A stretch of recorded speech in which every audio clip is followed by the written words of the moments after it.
வரவேற்கத்தக்க தீர்ப்பை உச்ச நீதிமன்றம் கொடுத்திருக்கு. இது தீர்ப்பு அப்படிங்கிறத விட திமுகவுக்கான சாவு மணி அப்படின்னு நம்மளால உறுதியா சொல்ல முடியும். கரூர் கூட்ட நெரிசல் வழக்கு அப்படிங்கிறதுல நீங்க ஒரு நபர் கமிஷன் அமைச்சது, உங்க இஷ்டத்துக்கு எஸ்ஐடி அமைச்சது, இது எல்லாத்தையுமே அப்படியே ஓரம் கட்டிட்டு சிபிஐ விசாரணைக்கு இன்னைக்கு நீதிமன்றம் உத்தரவிட்டிருக்கு. அது மட்டும் இல்ல, ஓய்வு பெற்ற நீதிபதி அஜய் ரஸ்தோகி அவர்களோட தலைமையில சிபிஐ விசாரணையை கண்காணிக்கிறதுக்காக ஒரு ஸ்பெஷல் இன்வெஸ்டிகேஷன் டீம் எஸ்ஐடி அப்படிங்கிறதும் ஃபார்ம் பண்ணப்பட்டிருக்கு.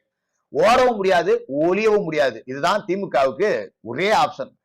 வச்சு சும்மா பிரின்னு பிரிப்பாங்க. கரூர் வழக்குல செந்தில் பாலாஜி தான் வாழ்க்கையில எதிர்பார்க்காத அரசியல் அடி அப்படிங்கிறத பாப்பாரு. நிச்சயமா இது நடக்கும். ஏன்னா ஏற்கனவே சிபிஐயோட விசாரணை அப்படிங்கிறது எந்த அளவுக்கு இருக்கும் அப்படிங்கறதெல்லாம் உங்களுக்கு தெரியும். இப்ப சிபிஐ விசாரணைக்கு போயிடுச்சு அப்படின்னா சிபிஐ எடுத்த உடனே தொடக்கூடிய சப்ஜெக்ட் என்னவா இருக்கும்?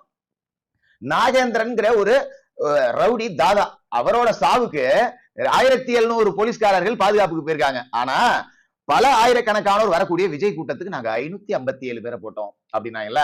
முதல்ல கரூர் எஸ்பியை பிடிச்சு உழுக்குவாங்க.